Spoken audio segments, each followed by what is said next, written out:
think something that everyone can find value in is proactive and planning. It's very difficult to have the experiences and do things well if you're in a reactionary state.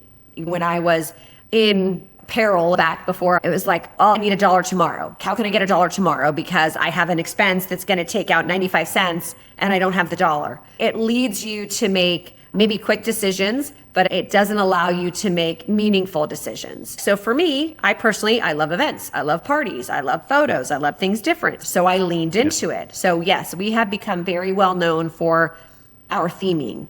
And in order to get themes done, I have to start 6 months ago. This year, we've gone viral. We're on Weights on a Wednesday night. And we only started this last week.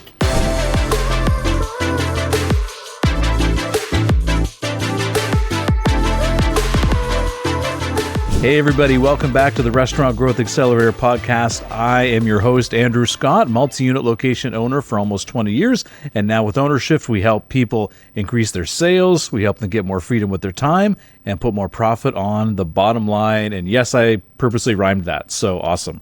High five to me. Okay, sweet. So today we have Kim Shapiro, who is here. And I've known Kim for, oh goodness, how long? Hasn't been a year, has it? Or has it? Just about. It's getting Just close. About a year?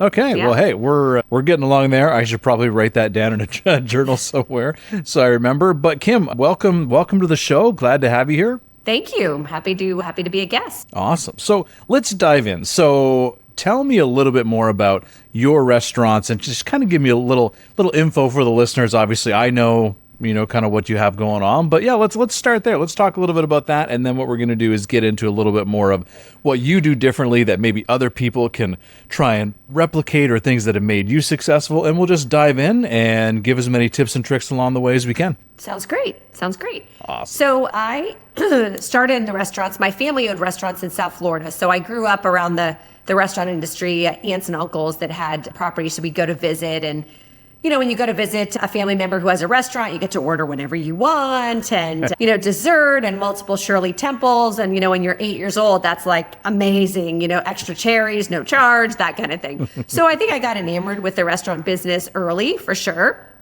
And when I was 14 years old, I got my first job as a restaurant for a company called Bennigan's, which was a big chain in the United States in the 80s. I'm going to be 55, so, it's a long time ago. Some of the concepts I work for have come and gone, but yeah, so, really loved the fast pace, really loved the people. I think I'm generally sort of a bubbly person. I like to talk to people and make sure they're having a great time, even if it's in my house having a party or meeting new people on the street, whatever it might be. Yeah. So I think that I loved the energy of restaurants, right? That's probably what some of us get sucked in as is, I could never sit at a desk all day long. It's just not, I would become restless. So yeah, fast forward to 40 years later, at my height, I had as many as 7 restaurant concepts going at one time, 7 locations. Okay. Some of them were dual multi-unit, if you will. And as I am getting slowly closer towards hopefully retirement, I am down to 1 location that we have rebranded, Twisted Cafe here in Northeast Ohio, North Canton, Ohio, actually. So, over the course of that 40-year span, I've worked for big franchises, doing franchisee relations, general manager. I've worked for single owners, individual owners, and then about 13 years ago is when we started our own restaurant. And then the last 13 years, I thought I knew everything because I worked for someone. So how many times have we all heard, oh, I could do this. I know how easy it is. Yep. I could run a restaurant. I was a bartender. I can run a restaurant. I love to cook. Yep. And I had the restaurant part of it, but I didn't have the business part of it. And I think that is, it took me about 10 years to learn that. And I was like I said, where a lot of our clients are, especially I thought, okay, I'll just open more locations, bring in more revenue. That will solve my problem. It doesn't solve the problem if you're hemorrhaging the bottom. Well, exactly, right? And so what's so interesting, and by the way, if you guys didn't know, Kim actually works with Ownershift as well. So as she's talking about our clients, we're talking about the people that we serve. So Kim has actually helped a number of our clients improve. So we're kind of doing a deep dive on her experience. But yeah, I noticed this. I actually just filmed a video this morning talking about people saying, oh, I want to grow my sales. I want to grow my sales, which is the great thing to do once you're already running a profitable model. once you're already lean. But I see so many people that just, are already doing decent enough sales. Like here's how you tell. Let's dive into this for a little bit. So here's how you kind of tell whether your sales is high enough. And so the one definitive thing is if your rent to sales ratio is too low. That's when it's like, well, you have no choice but to raise your sales because, you can't make your rent cheaper. You know what I mean? Usually what I say for quick service, it's around like 10-ish%, like 8 to 10% is a good percentage of rent to sales. And then for full serve, I see a lot of our clients with, let's say 4 or 6% is kind of a decent place to be. So if you're in that ballpark roughly, then at that point it's like, well, it's not just your sales that's a problem. If you're still not making money, then there's other things that you need to do, which is controlling your bottom line, which is your food, your labor. Like there's all those things that you can control. And I was explaining this morning because when you then have a lean model and you get your prime down to say 60%, 55 in that neighborhood, then every dollar in revenue you add, all of a sudden 45 cents of every dollar, so 45% of it, drops straight to your bottom line. And that's how you get the exponential profits. But we only start focusing on marketing once you already have a lean model, because I literally saw a client the other day. I was looking at their profit and loss, and I kid you not, their food and labor cost was over 100%. Like it was like 110%. And I just looked at it. I'm like, it might be better if they just closed for a week, because like with everything they sell, they are actually losing money. And I don't see this often, but it's like, why are you working so hard to stay open just to not make any money? Like if your prime cost is, 80%, 20 cents on every dollar is what's left over after you just serve the person. You need to stack up a lot of 20 cents in order to actually make a difference, to pay your rent, to pay your insurance, to pay like all that other stuff, right? So it's just, why are you in business off of 20 cents? Unless you are massive volume, think, hundreds of millions of dollars, then sure, that tiny little margin makes sense, but not for most restaurants. So anyway, sorry, right. Little rabbit hole there. No, and it's true. I mean, again, I say that because, I think that part of why I wanted to join Ownershift and why we're different is, we have been there. So I did fall into the thing, let's take on debt because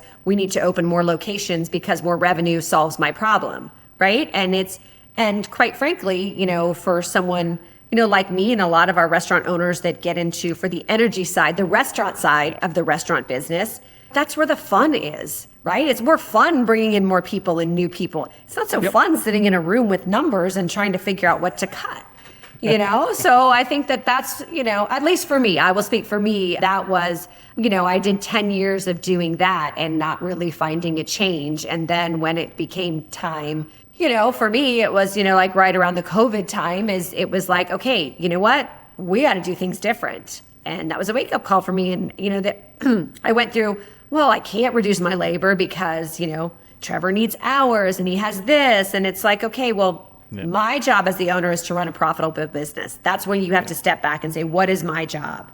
And my job is to do that, to serve. That's how I can be a best service to my vendors and best service to my employees. So once I made that mental decision, then I don't have to be my restaurant anymore, So it's, you have to take the steps to get there, but it was life-changing for me, for sure. Oh, absolutely. And I look at that and there's so many things. Well, I can't do this. I can't do that. But I think most owners would be best served if they change the word can't to don't know how yet. I can't. No, replace that with I don't know how to yet. Like if they just change that one word, it would open up a whole host. Like I don't know how. So someone could say I can't get, there's no way, it's impossible to get to say, a 55% prime cost. Replace that with I don't know how to get to a 55% prime cost. Very different, right? Because it's not impossible. We've seen it done thousands of times. And it's just a matter of looking at that and going, hey, it is possible. It's just you're doing different things. Let's do things differently and you can get there, right? It might not happen overnight, but it doesn't mean it's not possible. So and here's one of the biggest things. I was just away in Vegas for a conference. And what was so interesting is, the sessions were great, but then the cocktail hour after, I was speaking to some of the people that were hosting it. And is what they were talking about are the things that just broke beliefs for me. And like my whole goal is to try and put myself into rooms where I am either the lowest person or I know the least or we're doing the lowest revenue in that room so that I can go around and be like, what do all these other people believe that I don't believe? Or what do I believe that they don't feel is true? Because that means maybe because you can only go up to the level of what your beliefs are. So if you believe that no restaurant can never make more than $5,000 in profit a month, if that was your belief, you're never going to make more than $5,000 a month. 'Cause you're not going to try. You're not going to try and figure it out. But all of a sudden, then you look at people, and like I actually know a guy who owns like 1,000 restaurants. And anyway, he grew up in the same town that I did. I mean, like if that's your conception, oh, you can never have more than 3. Well, yeah. I mean, you're never going to try and get up there. But it's just by talking to these people and having someone break some of those beliefs. Yeah, I just find it so valuable because I came back and being like, man, I've always thought that this was the truth. And I've now realized that that actually isn't the truth. So anyways, for sure. It's massive changes. So, well, there's that. I don't know if it's running a car commercial here in the States, and I can't remember which car it is, but it says whether you believe you can or whether you believe you can't, you'll be right either way. And then it's, whatever it was. So, and it's true. I mean, yes, the mind is a powerful thing for sure. Oh, absolutely. So let's dive into your restaurants a little bit, because I always see pictures of you doing like crazy stuff. And so I just want to understand, I want to get into the mind of Kim a little bit. And so when you're planning your events or marketing or whatever, like, I guess, what are the things that you've done that if you could give them to every person listening that could give them some either good insight or just walk me through some of the stuff that you do that's different? Because I'm always surprised whether you've got, vampire drinks like a bag of blood or like, I don't know. It's all sorts of stuff. So just walk us through a few things that you think have been really crucial in your journey that other people could find value in. Well, I think something that everyone can find value in is proactive and planning. Like if that's a thing that I put out there, it's very difficult to have the experiences and do things well if you're in a reactionary state, right? So I think that was a big game changer for me.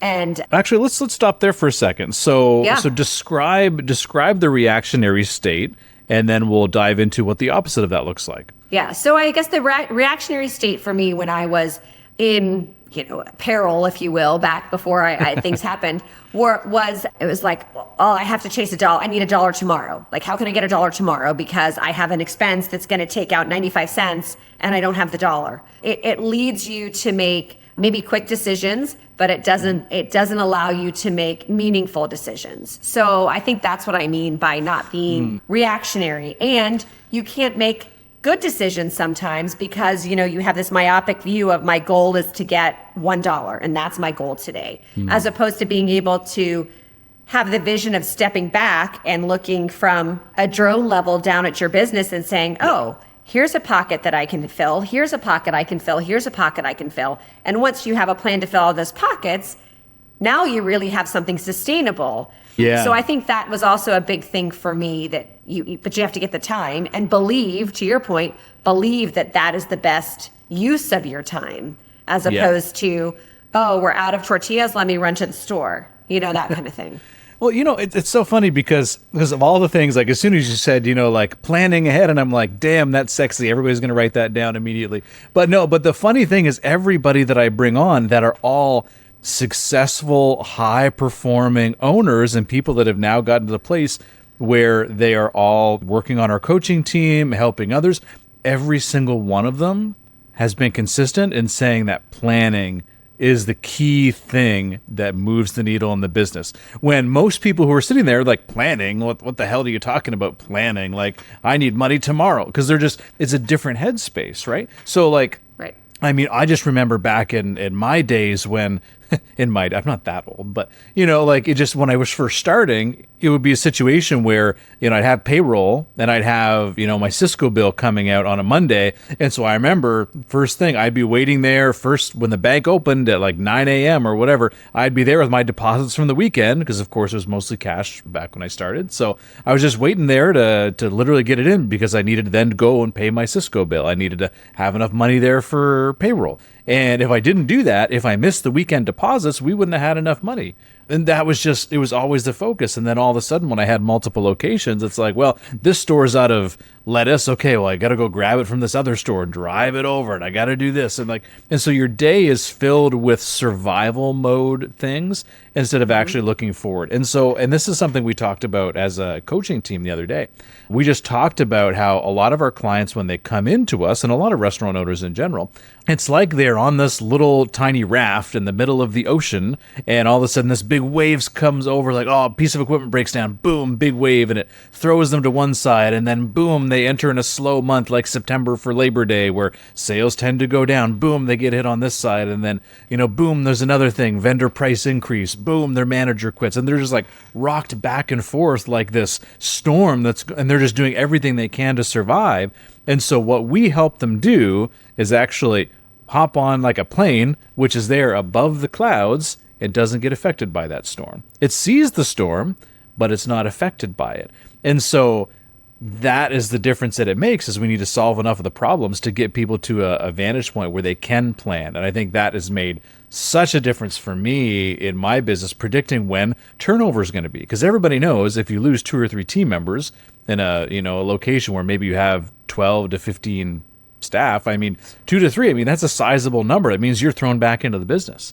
And if you're able to predict that, which you are, because restaurants, again, are seasonal, and then we hire in advance of that to be prepared for it, you don't get sucked back in anymore. And just that alone is massive. And then as you're talking about planning even for promotions and the stuff that's upcoming, massive difference. So if you're not planning right now and you're listening to this, make sure that you take note of that, because this is what it should be like. You should be planning how much farther ahead, Kim? At least a quarter.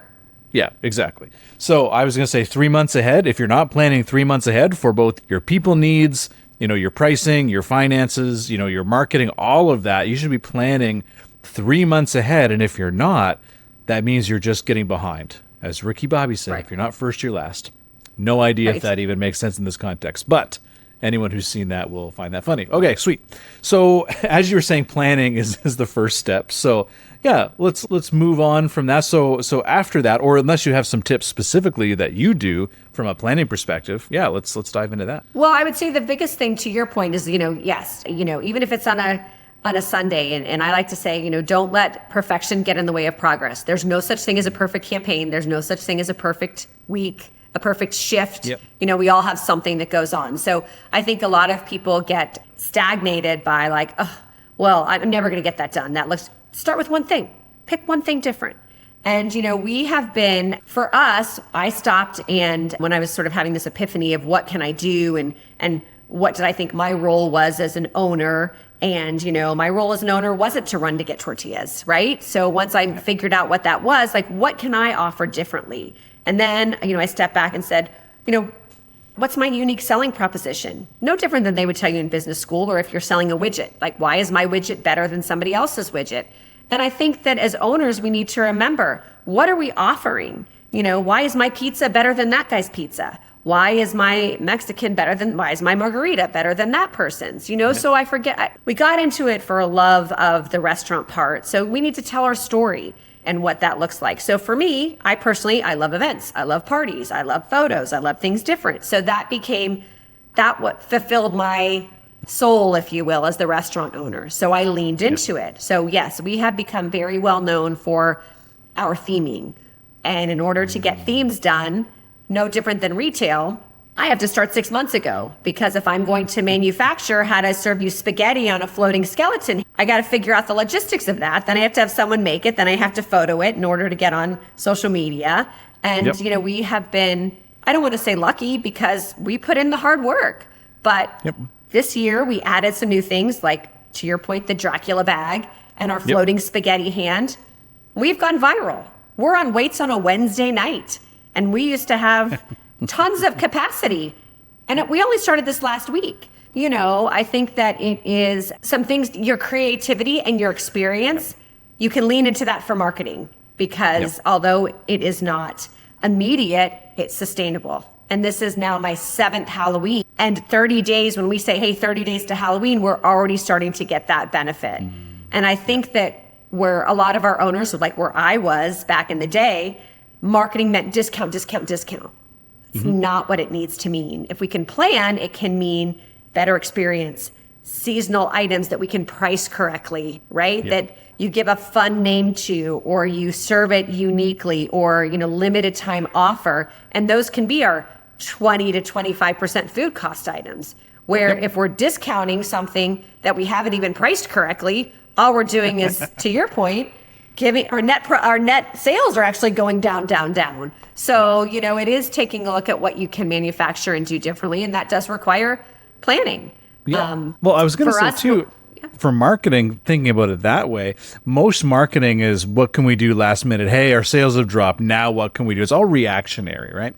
And the other thing too with discounts is some people will throw a special together and then no one shows. And they're like, well, how come nobody's ordering this special? Let alone did we price it correctly? Because most people don't. They just guess. And they're like, oh, we'll sell it for this. Okay. And, obviously that's terrible. But the other thing too is like, the way I look at marketing sometimes is like, even if you were giving away food for free, but no one knew about it, you still wouldn't be successful at that promotion, no matter how great the promotion is. So the marketing side needs to be there in advance, and you need to do it in multiple different ways. So, I mean, the offer, so the way I look at offers, because again, sometimes we talk to, I think it is good to do offers to get brand new customers, but what's really, really interesting is that I think there's a phrase that is like, marketing is the tax you pay for being unremarkable. So it's an interesting phrase that if, to your point, you have something that's so unique, no one else in your area has that, and you're able to really get that out on social media and word of mouth and all of these other ways that you can do it for free, then all of a sudden, you don't have to necessarily spend as much money on the marketing. You don't have to be offer driven. There are times when you may need to, but that's usually the stuff that's done last minute. But doing this actually is a totally different way to get out and in front of it. So I just wanted to make sure we're understanding that and how much effort you also put into the marketing side, because part of what your brain says is like, hey, we're going to do this cool thing. All right, how do we make sure people know about it? And how can we get it out there in front of people? And if you do that part correctly, that's what starts to grow the sales of the business. Restaurant owners, before you open more locations, stop. I've seen way too many owners go from 1 to 2 to 3 to bankruptcy. I know because I was once there myself. The difference in owning multiple locations is how you have to change, and if you don't make the shift, it'll take years to recover. I took my 3 biggest lessons and put them in a free ebook called the Multi-Unit Playbook, so you don't have to go through the same struggles that I did. Go to the link in the description below and get your free copy today. Well, and that's where the planning comes in. Like I said, I 100% do discounts. I know I did a call for Christmas in July that we had some people do it. So again, for me, August is a downtime. January is a downtime. So we do green envelope promotions. We do red envelope promotions. So discounting is 100% part of what we do. But again, we do it in a proactive planning way, not a reactive way. And where I say that the planning is important, like I was talking to one of our clients today, and we're talking about, he does a lot of catering, and people are planning catering. They're not placing their order right now, but it's starting to tick in their minds. So we talked about making sure that if you do catering, hey, attach a little note card, 3x5 note card printed that says, hey, don't forget to book our catering. We tend to fill up by December 1st for a Christmas Day catering, or whatever that amount is. But again, we have to be thinking about catering in September in order to get it designed, in order to get it to the printer, in order to get it in the server's hands, in order to shift on it. So that's where I'm talking about. In order to not rely on the discounts tomorrow, we need to be ahead. Yeah, and just to kind of show the receipts, today it is September 29th. This episode probably won't air until November, maybe early December. So by now it's like, oh, there's a lot of catering. But just so you know, we are currently talking about catering with our customers in September. So just so everyone's aware, this is how far ahead you should be. And so yeah, anyway, just we kind of practice what we preach. That's why I wanted to mention that. Then the Halloween planning that you've had going on is, I've seen pictures of your stuff, I think 4 to 6 weeks ago. And Halloween again is still, another month away. So just want to make sure that we show that we're practicing what we preach. So we're very much looking ahead the next 2-3 months to make sure we're ahead of it. So yeah. And that's, that the big thing. And if we're coming out, to be live and give some timely things, we need to actually be thinking about spring break. Like, what are we doing for spring break if we're December and you think, you haven't even been to Christmas, but think of it like how retail people do, right? They have to order their product overseas. They have to design it. They have to get it in. So successful restaurants are no different. All the big chains, how do they get it out and on time? Well, they had 6 months ago, they were in there testing products and watching what's coming up and seasonality. And so that's where you can really make an impact. And for our clients that, have already made the call and gotten the support, you are already leaps and bounds ahead of your independent restaurant competitors. This is a way to even step it up even further. Yeah. Okay, sweet. So from a promotions perspective, I guess, which one is more popular, your Instagram or where's most of your cool stuff? I just want to give you a shout out, and if people want to check it out, they can kind of see some of the stuff you do. Yeah, so for us, probably through Facebook. Again, our clientele tends to skew a little older, so 35 to 54. We are on Instagram. That pop-up bar, you can either search it on our website, thatpopupbar.com, or on Facebook, and you'll see all the way back. For 7 years, we've been doing it now in various parts, and now we've figured out, again, doing postmortems on our promotions, which is another big part of it. What worked, what didn't, what can we tweak? So now we're down to really just 4 themes a year. We used to do a whole bunch, and now we just lean in hard to those 4 themes. And that becomes I would say 75% of our marketing budget is experience-based now. And then the other 25% would be what I would call discount-based, or we have a loyalty program and things like that. Yeah, no, that makes sense. So what I want to dive into now, or what are some other things, so knowing that getting ahead, what are some other things that people listening to this, like what are some tips and tricks and things that you've learned that have made an impact for you that could make a difference for them? I would say utilize your network. And what I mean by that is all of you use probably a food vendor, or if you sell alcohol, your beer distributors. They all have 6 months, they all got their products of what's going to be hot 6 months prior. So utilize them and ask, hey, what kind of seasonal things are coming out? Like, for example, when this is airing right now in December, what's coming out in March? Like, what's going to be the hot thing? Talk to your food vendors, find out about what products are typically more expensive in the spring. Your fresh produce, you're not really in winter season where they grow it here, and you're not really in summer season. So maybe they say, hey, stay away from, don't serve a berry salad during March. And if you don't ask that question, you don't know. March would tend to be Lent. So if you are in an area, fish becomes very popular. I mean, that's the only time McDonald's brings back the Filet-O-Fish sandwich. So, let's make sure that they promote it. There's a reason, right? They're the biggest restaurant in the world. So following those trends. But again, it's hard to follow that trend in March. We need to be thinking about that in February and January. And, getting those items priced, getting them printed. I still say that, your menu is your best seller. Even if we have the best servers in the world, your menu is your best seller. So making sure you have a spot on your menu to change things out seasonally. So you're not having to maybe reprint a whole entire menu every year, or at least have the ability to offer a one sheet. Hey, this is what's new. Because if you train your guests to come for what's new, not just for what's discounted, that's a better guest for you. Yep. No, I love that. Actually, something I think I mentioned on a previous podcast too, but I was at a restaurant and literally below every menu item, they had, staff secret or special tip or something like that. And they just basically put all of their upsells there. So it's like you order steak, below it was like add sauteed mushrooms for $2.99, or, fries, make them garlic Parmesan fries for an extra $5. Like whatever the case was, they had it under everything. And so from a menu perspective, we always talk about upselling a lot because I don't think nearly as many servers are doing doing it or doing it well, and I don't think we track it, and we're leaving a lot of money on the table just by that alone. But the menu, having it on the menu is a fallback. So it becomes then an automatic, if they order this, then offer this. It should just be automatic to be able to do that. So I know I've talked about that a lot recently, but it's just simple things. And all of a sudden, if, even if every table you add an extra $5 to $10, I mean, that's money in your pocket every single day, times that by all the tables that you have, times that by the entire year, it adds up, right? So the bottom line is made of small little things, and a lot of them that will make a difference. So anyway, talking about menu is something that jumps out.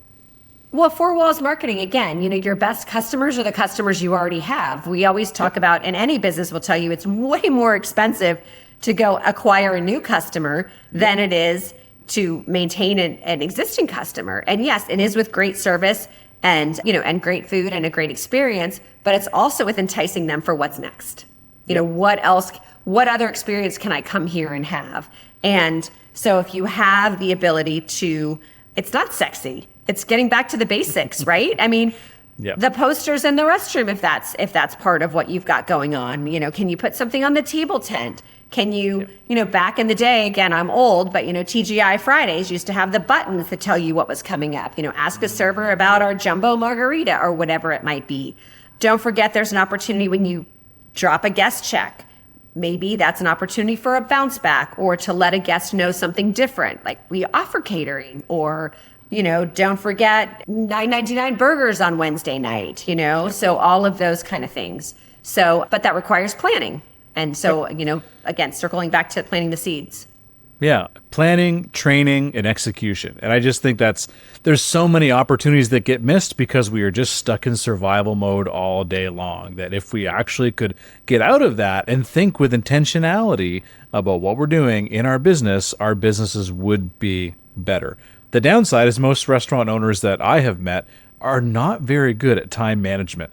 And it's funny because I don't know how many restaurant owners would be like, yes, I'm terrible at time management. But almost every client that we see, one of the first things we do with them is talk about their time management and their scheduling of themselves and what they do with their time. Because I think it's, you can be intentional and you can accomplish certain things in your day, or the opposite of that is let everyone else decide your schedule for you by all the things that people put on your plate, which is what most restaurant owners do. They solve all the problems that other people bring to them instead of actually then focusing on saying, hey, this is what I'm going to do today, right? It's just a very different way of planning what happens. So anyway, I just, that's just something I thought of because it's so common. Anyway. And again, what we talked about, why are, some of us who are, I would say, more successful or have more time or whatever, we do the unsexy things. Like I have a Google Calendar and I block off time and I am religious about that time. Like, I'm not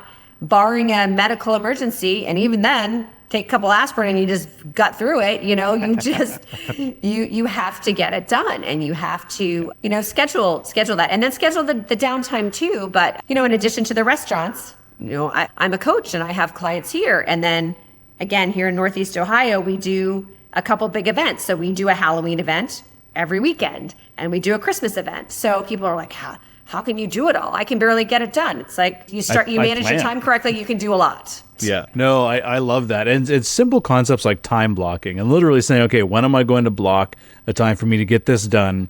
And then the other thing to do is actually scheduling that block correctly, because what a lot of people do is they'll put it at a random time of the day. Well, you have to kind of think, when in my daily schedule, knowing my business as it is right now, like for me, I was a lunch heavy business, so I never scheduled anything between 11 and 2. Like no matter what happened, nothing else got in that time except for working either in the business or even if it wasn't on the schedule, I was ready to jump wherever that was needed because that was my prime time. But I knew that earlier in the morning I could do stuff, and I knew that after 2 p.m. my schedule cleared up. So that's when I put in my time blocks because I'm like, it's slower at 3 o'clock.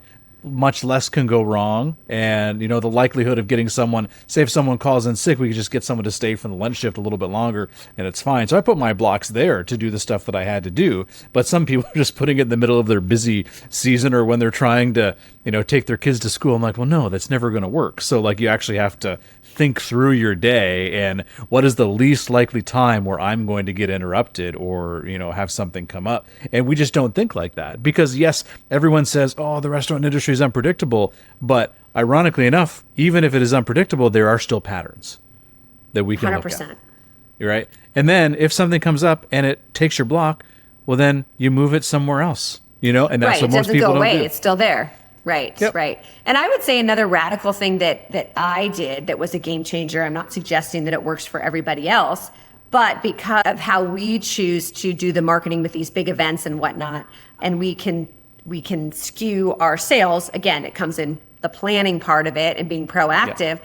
We closed a lot of shifts. Like, for example, when we don't have events, we're closed Saturday nights, Sunday nights, and all day Monday.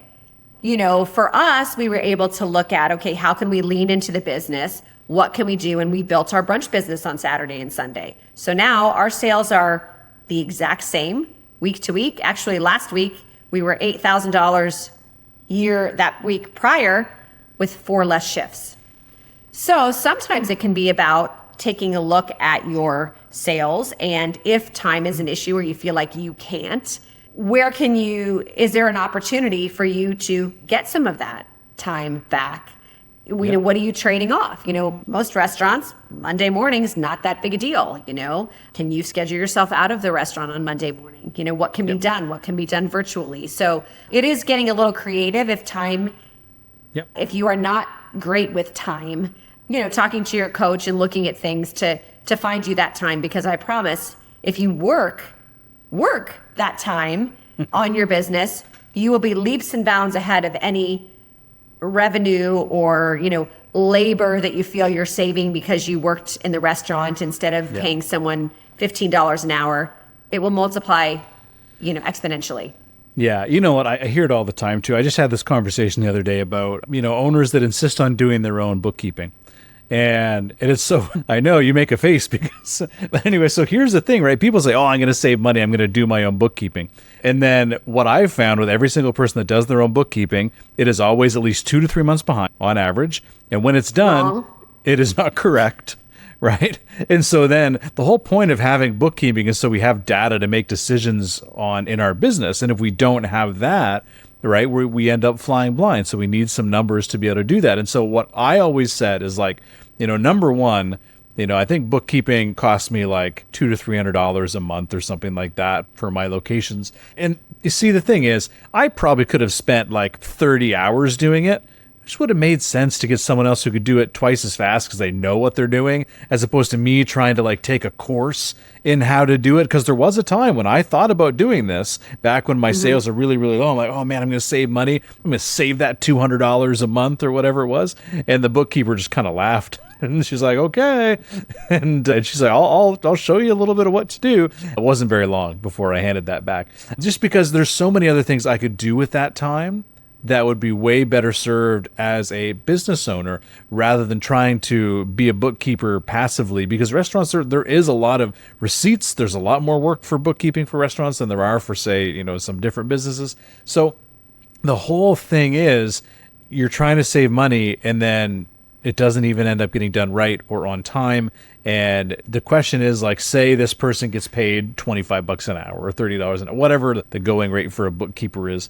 Can you make more than that with an hour of your time? Can you go out and find, like, let's say within an hour, could you go out and find one catering sale in an hour? Probably. Could you go out and train your team better so they're upselling better and they end up bringing you an extra $200 even in the next week? It's a very low bar, but spending that hour there, you know what I mean? Like, it's thinking about how we view money and where you can actually have the best ROI on your time, whereas most owners think, hey, my time's worth nothing, therefore if I work more, I save money. But we never factor in the opportunity cost of what we could be doing with our time. And if we actually figured it out like that, we would realize that we're putting our time in all the wrong places. 100%.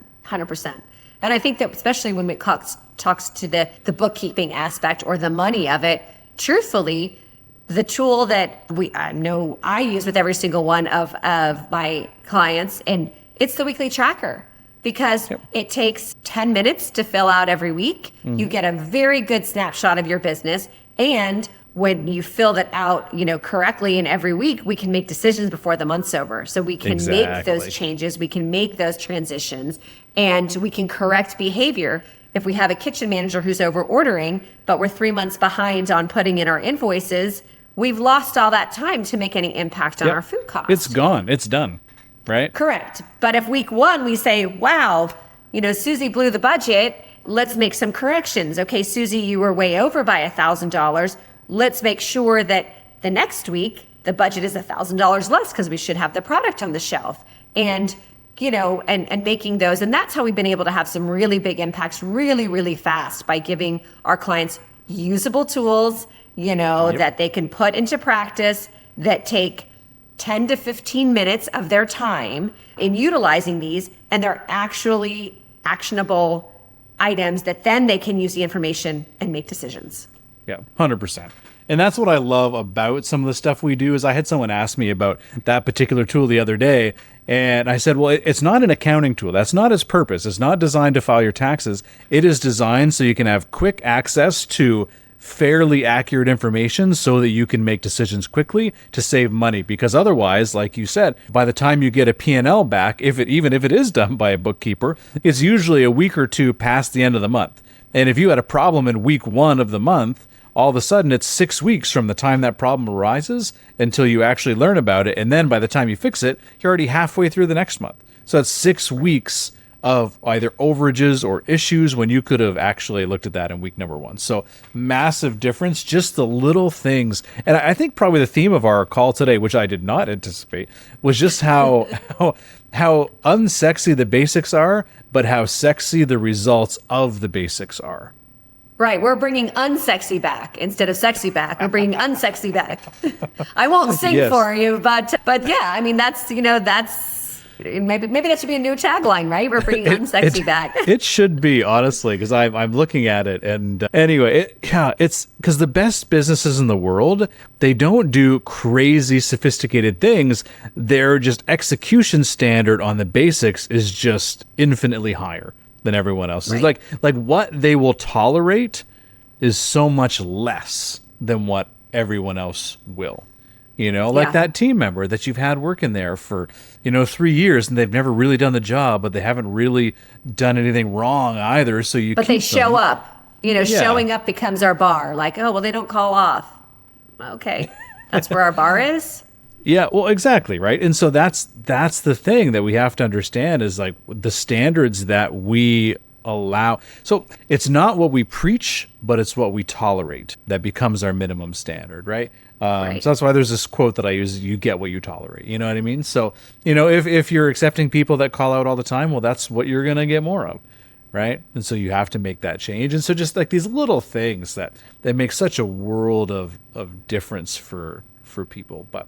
All right, so we're closing in on our time, but I want you to leave us with what's one other tactic. If you were way back when you were struggling through some of the things, you didn't know what you'd know now, if you could go back in time and meet the Kim of yesteryear or 6 years, however long that was. Right. Yeah, what's one tactic that you would give to Kim that we haven't already mentioned that we haven't already mentioned?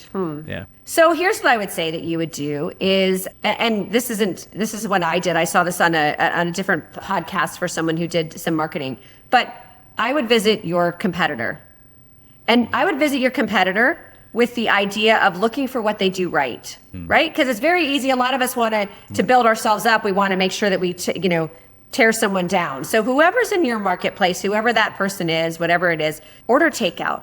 See what it looks like. What did they do right? Chances are they didn't do everything wrong. And are they doing something right that maybe you can do better?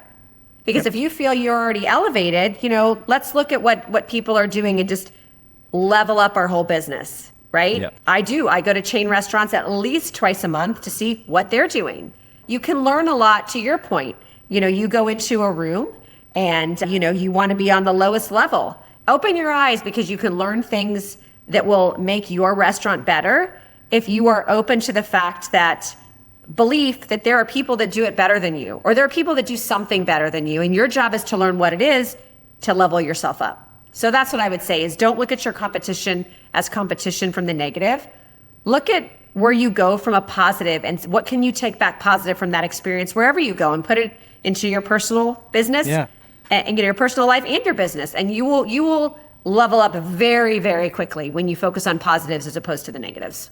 Yeah, no, I love that because so many people will tell me, well, Andrew, this place over here, they charge more than we do and they're busier than we are. Why is that? And then their food's not even as good as ours is. And so then we got to figure out, okay, well then what are they doing differently than you are? Because there's something, the metrics that you're comparing right now, there is something that they are doing. So let's find out what that is because you can do it too. If someone else is doing it just down the street, there's no reason why you cannot do the same thing. So, there's tons of opportunities out there. We just have to actually jump in there and take them. And so on that note, Kim, thank you for being here. This was great. Yeah, we'll probably have to do this again when we get a little bit more into your next season. We'll go through some different ideas for different time periods. I love it. Absolutely. And, and if our clients that are seeing this for more information, I always give out little marketing nuggets Thursday at 10:30 Eastern on my support call. So awesome. And for anyone who is wondering what the hell we're talking about with our clients, a couple ways you can find more about us as well. There's usually links in all of our podcasts, but ownershifttraining.com. You can book in a call with our team. And the other thing I was going to say as well is the weekly tracker we talked about. We do have a free link. You can download that. You can use it yourself and start making some of those changes in your business. So guys, thank you for being here, Kim. It has been wonderful, and we'll see you on the next episode.